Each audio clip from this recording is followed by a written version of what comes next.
Hello students. पिछली class में मैंने आप लोगों को मॉडुलस और आर्गुमेंट की प्रॉपर्टीज़ बताई थी कि मॉडुलस और आर्गुमेंट की प्रॉपर्टीज़ क्या होती हैं और उनसे रिलेटेड क्वेश्चंस कैसे होते हैं।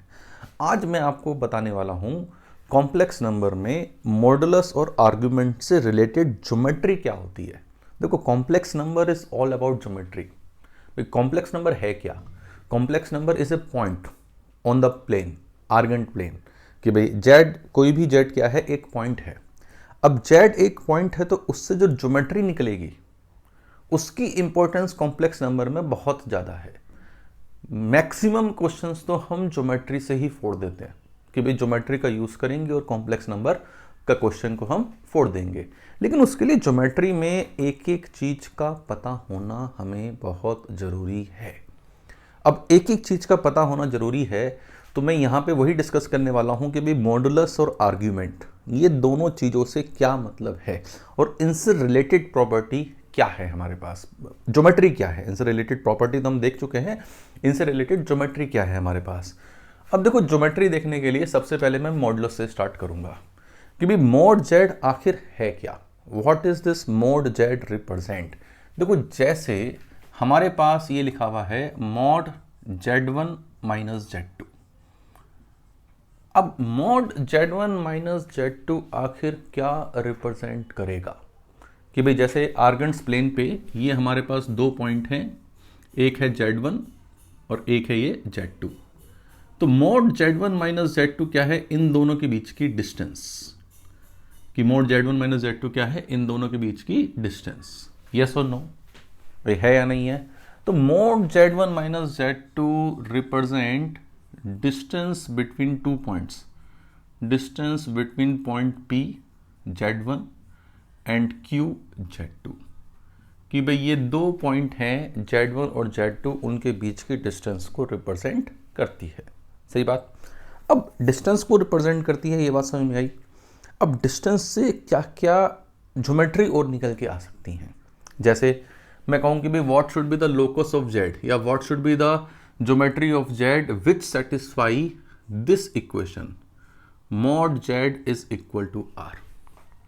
सबसे आसान ज्योमेट्री डिस्टेंस में हमेशा यही आती है कि mod Z is equal to r. तो जेड आखिर किस ज्योमेट्री को बना रहा होगा, जेड आखिर कहाँ पर होगा, या जेड का लोकस कहाँ पर होगा।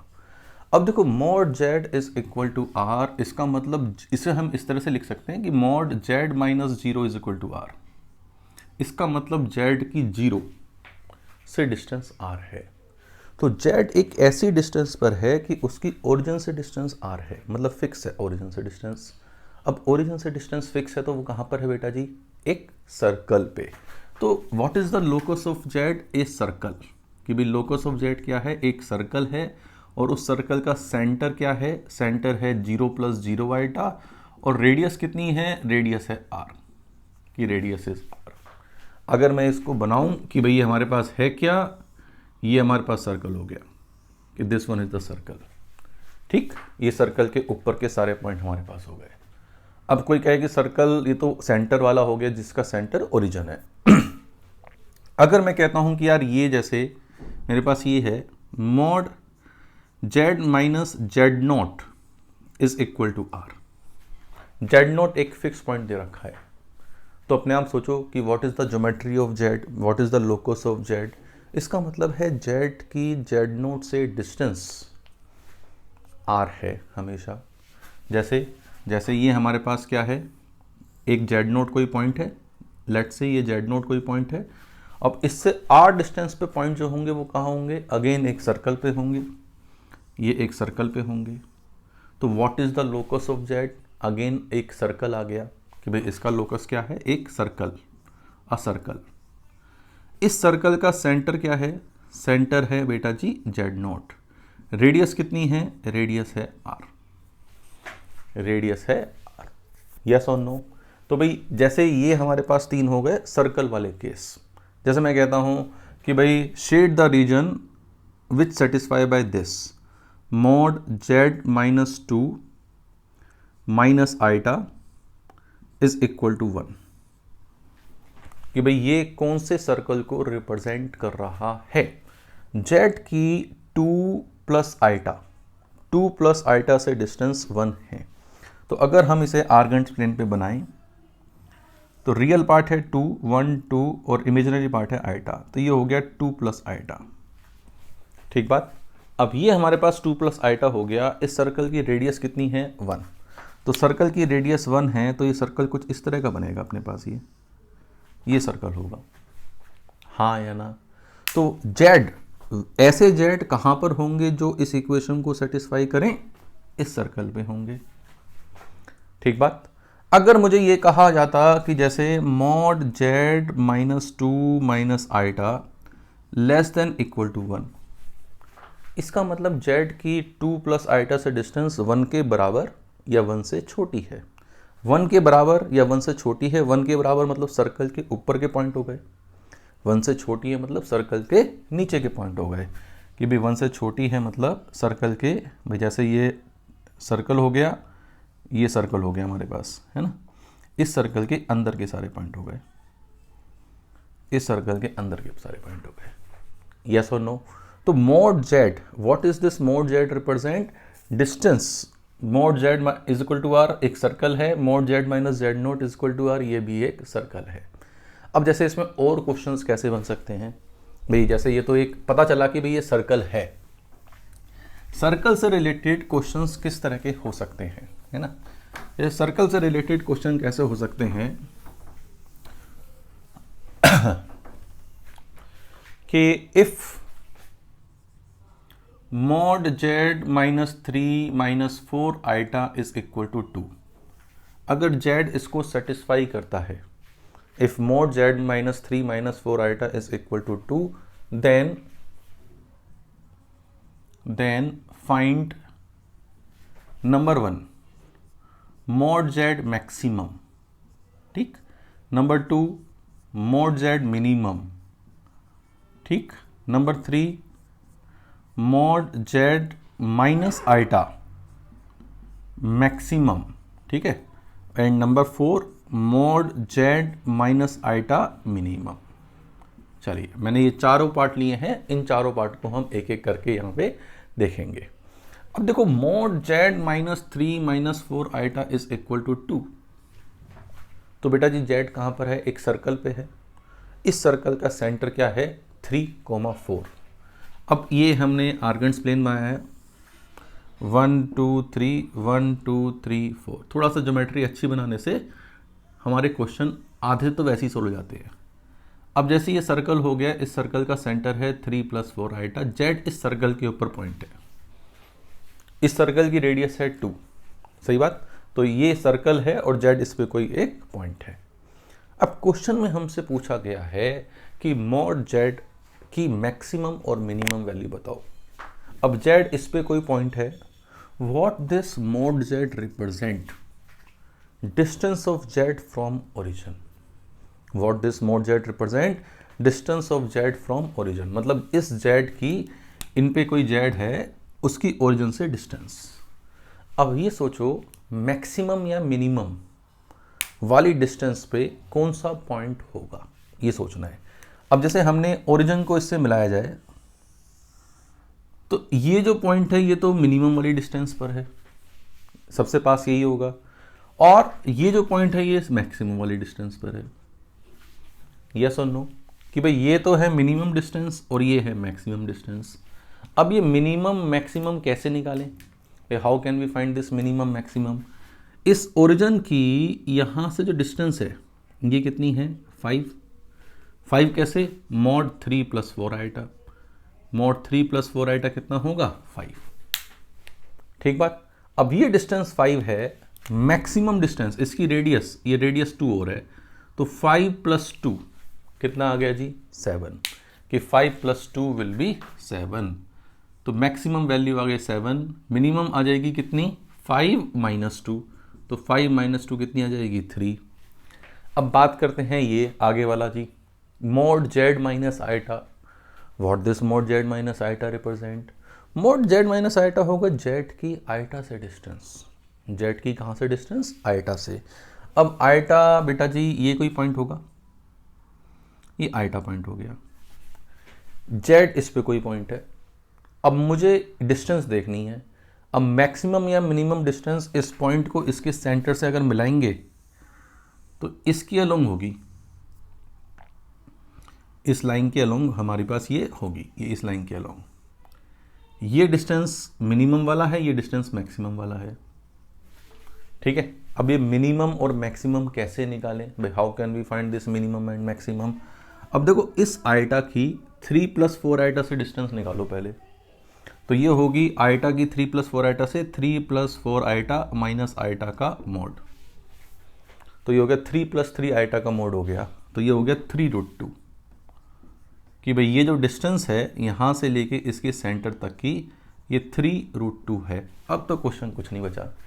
कैसे नहीं बचा कि भाई ये डिस्टेंस तो 3√2 है, ये रेडियस 2 है, तो what is the maximum value? Maximum value is 3√2 + 2 and what is the minimum value? 3√2 - 2। चमकी जी चीज़ है, हाँ या ना, यस और नो। अब जैसे इसमें एक क्वेश्चन और पूछ सकता था मैं भाई, जैसे ये तो हमने मैक्सिमम और मिनिमम वैल्यू पूछी कि भाई इनकी मैक्सिमम और मिनिमम वैल्यू क्या है। एक चीज़ मैं यहाँ पे और पूछ सकता था कि जैसे ये मोड जेड मैक्सिमम है, इस मैक्सिमम के लिए जेड क्या होगा? If mode z is maximum, जैसे क्वेश्चन लिख लेते हैं, if mode z is maximum find Z, कि भाई वो जेड हमारे पास क्या होगा। मतलब मोड जेड मैक्सिमम है तो उस जेड की हमें वैल्यू बतानी है कि उस जेड की वैल्यू क्या होगी। मैं थोड़ा सा डायग्राम में ये चीज़ें हटा लेता हूँ, है ना, इनकी ज़रूरत अभी डायग्राम में नहीं है। डायग्राम में ज़रूरत किसकी है? जैसे ये हमारे पास सर्कल है, ठीक, और ये हमारे पास जो है सेंटर है, और ये हमारे पास ये लाइन है।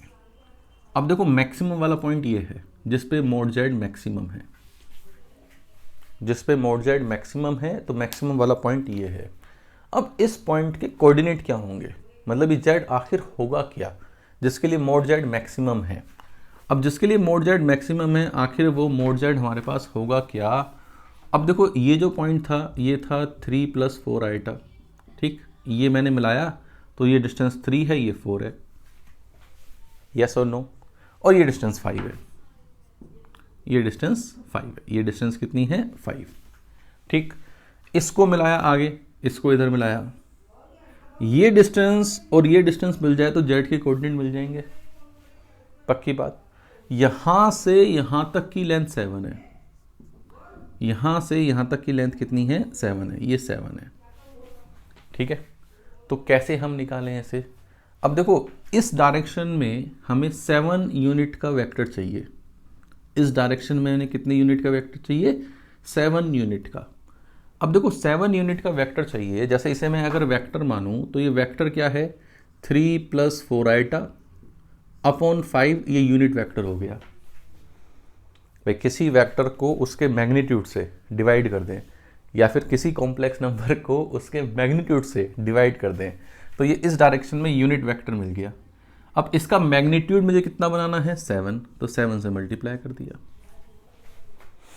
7 से मल्टीप्लाई कर दिया, तो ये हमारे पास कितना आ गया? 21/5 + 28/5 आइटा। तो Z for which mode z is maximum is this, ऐसा जेड जिसके लिए मोड जेड मैक्सिमम है वो ये है। या फिर हम ये भी कर सकते थे कि भाई इनका रेशो और इसका रेशो, जैसे ये निकालना है, मान लो ये वाली लेंथ, ठीक है, ये रेशो मान लो x मान लेते हैं, तो x/3 = 7/5, तो x देखो कितना आ गया? 21/5, वो ये रहा 21/5। तो कैसे भी हम निकाल सकते हैं, इसमें ऐसा कुछ वो नहीं है कि जो मैं बता रहा हूँ वैसे ही निकालना है, वेक्टर से ही निकालना है, हम सिंपल ज्योमेट्री का यूज़ करके भी इसे निकाल सकते थे। अच्छा, अब यहाँ पे जैसे मोड जेड से रिलेटेड और क्या क्या हमारे पास प्रॉपर्टीज़ हैं, या और क्या क्या हमारे पास ज्योमेट्री है। जैसे अगली ज्योमेट्री हमारे पास है कि अगर मैं पूछता हूँ mod Z minus Z1 is equal to mod Z minus Z2, mod z minus z1 is equal to mod z minus z2. What is the geometry of z? अब देखो z minus z1 और z minus z2 इसका मतलब क्या है? z की z1 से distance और जेड की Z2 से डिस्टेंस दोनों बराबर है। जेड की Z1 से डिस्टेंस और जेड की Z2 से डिस्टेंस बराबर है। अब जेड की Z1 से डिस्टेंस और Z2 से डिस्टेंस बराबर है, जैसे मान लो ये हमारे पास Z2 है, ये हमारे पास Z1 है, ठीक, ये हमारे पास लाइन सेगमेंट हो गया। तो जेड की Z1 और Z2 से डिस्टेंस बराबर है, तो बेटा जी जेड होगा कहाँ? सोचो, ऐसे पॉइंट जिसकी दो पॉइंट से डिस्टेंस बराबर हो, तो वो कहाँ पर होगा? ये परपेंडिकुलर बाइसेक्टर। क्या होगा? ये परपेंडिकुलर बाइसेक्टर। ये क्या होगा? Perpendicular bisector. यस और नो? इसका मतलब mod Z minus Z1 is equal to mod Z minus Z2। The locus of Z, तो Z lies at perpendicular bisector, perpendicular bisector of line segment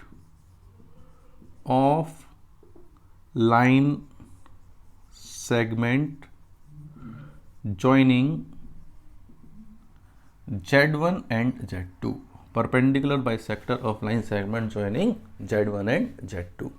मतलब ये एक तरीके से लाइन की इक्वेशन को भी रिप्रेजेंट कर रहा है भाई। ये जो है this also represent a equation of line, कि mod Z minus Z1 is equal to mod Z minus Z2 represent a line. और वो लाइन क्या है?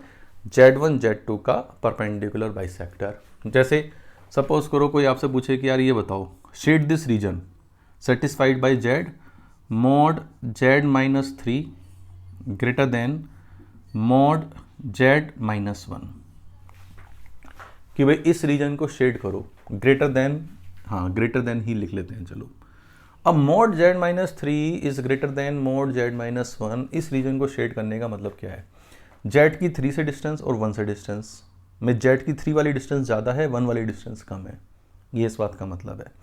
अब देखो, इसको ज्योमेट्री से सिंपल देख सकते थे, अगर ये बराबर होते, अगर यहाँ पे इनइक्वलिटी का साइन नहीं होता, इक्वलिटी का साइन होता, सपोज करो ये सिर्फ इक्वलिटी का साइन है, ठीक, तो Z की 1 से डिस्टेंस और 3 से डिस्टेंस बराबर है, तो ये 1 है, ये 3 है, और 1 और 3 से डिस्टेंस बराबर है, मतलब ये पॉइंट आ जाते। हाँ है ना? कि mod Z minus 1 is equal to mod Z minus 3 होता, तो ये इस लाइन पे पॉइंट आ जाते। लेकिन हमें ये नहीं दे रखा, हमें दे रखा है mode Z minus 3 is greater than mod Z minus 1, मतलब Z की 3 से डिस्टेंस दूर है और 1 से डिस्टेंस कम है। अब देखो, इस लाइन पे बराबर है, इस लाइन पे क्या है? बराबर है। ये लाइन है 2 वाली, जहाँ पे रियल पार्ट 2 है ना? अब इस लाइन पे डिस्टेंस बराबर है, तो इसके इधर वाला होगा या इधर वाला होगा? भैया तो इधर वाला होगा या इधर वाला होगा। अब देखो, इधर कोई पॉइंट लिया, जैसे इधर पॉइंट लिया, ये 3 से दूर है या 1 से दूर है? साफ साफ दिख रहा है 3 से दूर है, मतलब मोड Z माइनस 3 ज़्यादा होगा, मोड Z माइनस 1 कम होगा, यही हमें चाहिए। अगर सपोज करो मैं इधर पॉइंट लेता, तो यहाँ पे कोई पॉइंट अगर लेता, तो वो 3 से दूर होता या 1 से दूर होता? ऑब्वियस 1 से दूर होता, 3 से दूर नहीं होता। तो यहाँ इसका मतलब क्या है? अगर हमें इस रीजन को शेड करने को कहा गया है कि mod Z minus 3 greater than mod Z minus 1, तो हम किस रीजन को शेड करेंगे? इस रीजन को शेड करेंगे भाई, ये रीजन शेड हो जाएगा। इस रीजन को शेड कर तो दिया, अब इस रीजन को शेड करने के साथ साथ लिखें कैसे? भाई लिख कैसे सकते हैं? जैसे ये लाइन है x इज इक्वल टू 2, ये जो लाइन है भाई वर्टिकल लाइन है और 2 से पास होती है, तो 2 से पास होती है, तो ये हो गया x is less than 2। x क्या होता है? z का रियल पार्ट, तो ये हो गया real part of z less than 2। तो ये किस रीजन को सेटिस्फाई करेगा? Real part of z less than 2 को सेटिस्फाई करेगा। इसको हम मॉडुलस की प्रॉपर्टी से भी समझा सकते हैं। कैसे भाई? जैसे हमने इसको समझाना है तो दोनों साइड स्क्वायर कर दिया, क्योंकि पॉजिटिव है, तो ये हो गया Z minus 3 into Z bar minus 3 greater than Z minus 1 into Z bar minus 1। दोनों को मल्टीप्लाई करा, Z bar mod Z square minus 3Z minus 3Z bar plus 9 greater than ये हो गया Z Z bar mod Z square minus Z bar plus 1, ये अपने cancel out हो गए। ठीक बात, इन दोनों को उधर ले गए, इन दोनों को उधर लेके गए, 1 को इधर लेकर आए तो ये हो गया 8, ये हो गया 2 टाइम्स जेड प्लस जेड बार, 2 टाइम्स जेड प्लस जेड बार। जेड प्लस जेड बार क्या होता है? 2 times real part of Z, तो ये हो गया 4 times real part of Z less then 8, ये से काटा ये 2 आ गया, तो real part of Z less then 2, ये और ये देखो सेम आ रहा है, हाँ है ना। तो हम चीज़ों को प्रॉपर्टी से भी कर सकते हैं, हम चीज़ों को ज्योमेट्री से भी कर सकते हैं। ज्योमेट्री से चीज़ें करना हमेशा आसान पड़ेगा, ये ध्यान रखना भाई, ज्योमेट्री से चीज़ें करना हमेशा आसान पड़ेगा इंस्टेड ऑफ प्रॉपर्टी। जैसे और ज्योमेट्री देखते हैं भाई, ये तो हमारे पास प्रॉपर्टी थी किसकी? मॉडुलस की, कि भाई मॉडुलस की प्रॉपर्टी क्या है। अब हम देखते हैं आर्ग्यूमेंट की प्रॉपर्टी क्या है, कि भाई आर्ग्यूमेंट आखिर क्या रिप्रेजेंट करता है। जैसे argument of Z is equal to theta, भाई ऐसे जेड जिनका आर्ग्यूमेंट थीटा के बराबर है, तो जेड हमारे पास कहां पर होंगे?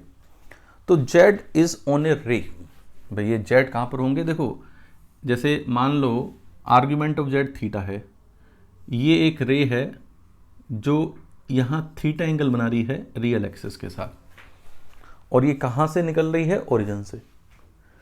इस रे के अलावा कोई और पॉइंट का आर्ग्यूमेंट थीटा होगा क्या? सोचो एक बार कि भाई इस रे के अलावा किसी और पॉइंट का आर्ग्यूमेंट थीटा हो सकता है क्या? नहीं हो सकता। तो इसका मतलब क्या है? Argument of Z is equal to theta. अच्छा ओरिजिन आएगा क्या, ये बताओ? ओरिजिन आने का मतलब है आर्ग्यूमेंट ऑफ 0 बराबर थीटा बोल दिया, 0 प्लस 0 आइटा इकलौता ऐसा कॉम्प्लेक्स नंबर है जिसका आर्ग्यूमेंट डिफाइन नहीं होता जी, तो इसलिए यहां पे 0 नहीं आएगा। तो what is the locus of Z? It's Z lie on a ray, lie on a रे, कि भाई एक ये रे पर होगा, which make theta angle with real axis, which make theta angle with real axis। अगर ये थीटा पॉजिटिव है तो एंगल एंटी क्लॉकवाइज सेंस में होगा, थीटा अगर नेगेटिव है तो क्लॉकवाइज सेंस में लेंगे, सही बात। जैसे इसी तरह अगर ये होता कि argument of Z minus Z not is equal to theta, अब यहां पे क्या होता कि argument of Z minus Z not is equal to theta, तो what should be the locus of Z? अब argument of Z minus Z not is equal to theta, what should be the locus of Z, कि भाई Z का locus हमारे पास क्या होगा? इसे कैसे देखें? How can we check? अब देखो यहां पे जो रे है वो जेड नोट से निकलेगी, तो सबसे पहले हम इसमें क्या ढूंढ लेंगे? जेड नोट, ये जेड नोट ढूंढ लिया, ये रियल एक्सिस हो गया पैरेलल लाइन। तो again locus of Z is a रे, जेड का लोकस क्या है? एक रे है, कि ये एक रे है जो इस रियल एक्सिस के साथ थीटा एंगल बना रही है, लेकिन कहां से ओरिजिनेट हो रही है? जेड नोट से। तो argument of Z is equal to theta होता है, तो रे कहां से ओरिजिनेट होती है? ओरिजिन से। Argument of Z minus z naught is equal to theta है, तो रे कहां से ओरिजिनेट होती है? कहां से ओरिजिनेट होती है? जेड नोट से। ठीक बात। इसमें पॉइंट ऑफ इंटरसेक्शन पूछ सकते हैं कि भाई दो रे का पॉइंट ऑफ इंटरसेक्शन बताओ है या नहीं है, या सिंपल ये पूछ सकते हैं कि भाई इसका लोकस बताओ कि इसका लोकस क्या है। जैसे मैं बताता हूं, क्वेश्चन करते हैं कुछ इस पे।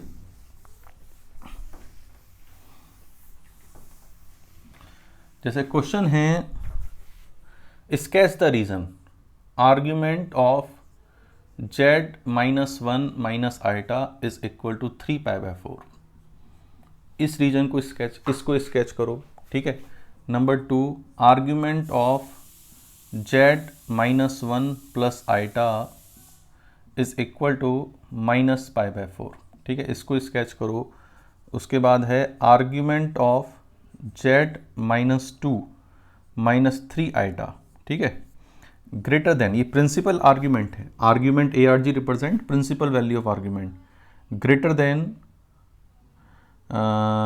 Then pi by 3, greater than equal to pi by 3। इन तीनों को हम शेड करते हैं आर्गेंट्स प्लेन पे कि भाई आर्गेंट्स प्लेन पे ये हमारे पास क्या होंगे।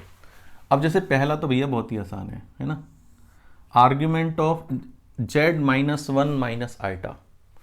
अब z minus 1 minus z iota, इसका मतलब रे कहाँ से निकल रही है, 1 प्लस आइटा से। भाई जेड नोट एक तरीके से क्या है, जेड नोट है इस केस में 1 प्लस आइटा, तो 1 प्लस आइटा ये पॉइंट हो गया 1 प्लस आइटा, ठीक है। अब रियल एक्सिस के साथ कितना एंगल बना रही है, 3 पाई बाय 4, तो रियल एक्सिस ये हो गया, ठीक है, 1 प्लस आइटा, रियल एक्सिस के साथ 3 पाई बाय 4, ये 3 पाई बाय 4 हो गया, ये रे हो गई अपने पास, ये एंगल अपने पास कितना है 3 पाई बाय 4। तो अगर हमें इसको बनाना है तो इस तरह बना सकते थे, ठीक बात। जैसे दूसरे वाले की बात करते हैं, ये सेकंड वाला हमारे पास है। अब यहाँ पे जेड नोट कितना है, यहाँ पे जेड नोट है 1 माइनस आइटा, भाई यहाँ पे जेड नोट कितना है 1 माइनस आइटा, तो भाई 1 माइनस आइटा ढूंढो कि भाई 1 माइनस आइटा कहाँ पर है, 1 माइनस आइटा ये रहा अपने पास, ये रहा 1 माइनस आइटा, भाई 1 इधर, दिस इज 1 माइनस आइटा। अब यहाँ पे एंगल जो है माइनस पाई बाय 4 दे रखा है, तो माइनस पाई बाय 4 दे रखा है, तो हमें एंटी क्लॉकवाइज जाना है या क्लॉकवाइज जाना है, क्लॉकवाइज। अब क्लॉकवाइज जाएंगे तो इधर की साइड जाएंगे, इधर की साइड जाएंगे तो ये हमारे पास हो जाएगा, so this is angle pi by 4, ये एंगल हमारे पास पाई बाय 4 है। तो इसका लोकस क्या है, ये रे हो गई अपने पास। जैसे इसकी बात करते हैं, यहाँ पे कुछ और नई चीज़ दे रखी है, नई चीज़ क्या दे रखी है, यहाँ पे इनइक्वलिटी बता रखी है, यहाँ पे क्या बता रखी है, इनइक्वलिटी, कि mod z minus 2 minus 3 iota, भाई 2 माइनस 3 आइटा, तो जेड नोट क्या है, एक तरीके से 2 प्लस 3 आइटा, तो 2 प्लस 3 आइटा ये रहा अपने पास, 2 प्लस 3 आइटा ढूंढ लिया, ठीक है। अब 2 प्लस 3 आइटा ढूंढ लिया कि भाई ये 2 प्लस 3 आइटा है, ठीक है। रे जो है पाई बाय 3 से ज़्यादा होना चाहिए एंगल, पाई बाय 3 से ज़्यादा, पाई बाय 3 ये लाइन हो गई, लेट्स से कि this is angle is pi by 3 और पाई बाय 3 ये लाइन हो गई। पाई बाय 3 से ज़्यादा प्रिंसिपल वैल्यू कितनी हो सकती है, पाई, तो ये तो हो गई पाई बाय 3 वाली लाइन, ये हो गई पाई वाली लाइन। तो जो आर्ग्यूमेंट है पाई बाय 3 से पाई, मतलब इधर ये पूरा कितना ही घूम सकता है, मतलब कौन सा रीजन आ गया, ये रीजन आ जाएगा अपने पास, कौन सा रीजन है, ये, कि this would be the region, ये रीजन हमारे पास है जो इसको सेटिस्फाई करता है, this would be the region. चमका जी कि भाई आर्ग्यूमेंट आखिर किस तरह से सेटिस्फाई कर रहा है। जैसे एक और क्वेश्चन करते हैं,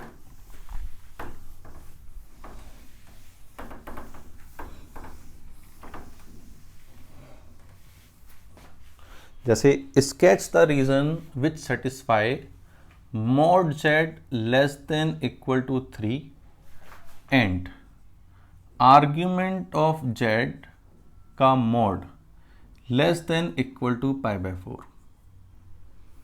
ठीक, हमें ऐसे रीजन को बताना है जो इन दोनों को सेटिस्फाई करे, कि मॉड जेड 3 से छोटा है और आर्ग्यूमेंट ऑफ जेड अपना क्या है, पाई बाय 4 से छोटा है, मॉड जेड आर्ग्यूमेंट। तो argument of Z pi by 4 से छोटा है का मॉड, तो आर्ग्यूमेंट ऑफ जेड है कहाँ से कहाँ तक, माइनस पाई बाय 4 से प्लस पाई बाय 4 तक है। भी कहाँ से कहाँ तक है, माइनस पाई बाय 4 से प्लस पाई बाय 4 तक। अब माइनस पाई बाय 4 से प्लस पाई बाय 4 तक है, तो ये हो गई अपने पास पाई बाय 4 लाइन और ये हो गई अपने पास माइनस पाई बाय 4 लाइन। तो इसके बीच में कि भाई माइनस पाई बाय 4 से प्लस पाई बाय 4 के बीच में, और ये क्या है, mod z less than equal to 3, मतलब एक सर्कल के अंदर उस सर्कल का सेंटर क्या है, ओरिजिन, और रेडियस कितनी है 3, तो एक सर्कल बना लेते हैं, इसके अंदर वाले पॉइंट, इसकी रेडियस कितनी है 3। तो पहली चीज़ है इस सर्कल के अंदर होना चाहिए, दूसरी चीज़ है कि इस argument pi by 4 minus pi by 4 से पाई बाय 4 के बीच में होना चाहिए। तो ऐसा रीजन जो दोनों को सेटिस्फाई करे वो कौन सा रीजन होगा, वो ये रीजन होगा कि this would be the region, कि भी वो रीजन हमारे पास ये होगा। तो ये हमारे पास क्या हो गया। अच्छा, इसमें बाउंड्री भी आएंगी, ये जो बाउंड्री है ये भी बाउंड्री आएगी, और यहाँ पे इक्वलिटी है तो ये भी आएगी, यहाँ पे इक्वलिटी है तो ये भी आएगी, और ये नहीं आएगा, ये ध्यान रखना, ओरिजिन। क्यों? ओरिजिन का आर्ग्यूमेंट कुछ डिफाइन नहीं होता। तो यहाँ पे ये हमारे पास रीजन है जो इन दोनों को सेटिस्फाई करेगा। चमका या नहीं चमका, हाँ या ना।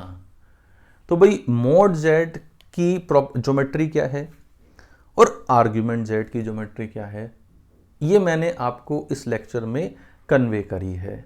इसके ऊपर खूब प्रैक्टिस करो, जितनी प्रैक्टिस करोगे उतनी चीज़ें ये ज़्यादा आपको चमकेंगी, ठीक, उतना ही आपका भला होगा। तो उम्मीद करता हूँ कि ज्योमेट्री का ये जो लेक्चर है ये आपको अच्छा लगा होगा, पसंद आया होगा। और यहाँ मैंने बहुत ही बेसिक बातें बताई हैं, बहुत ही बारीकी से बेसिक बातें, क्योंकि यही बातें आगे जाके बड़ी हो जाएंगी। तो उम्मीद करता हूँ कि लेक्चर आपको मज़ा आया होगा, और अगर आपने इसे पसंद किया है तो आप इसे लाइक करें, शेयर करें। इस लेक्चर में इतना ही। Thank you.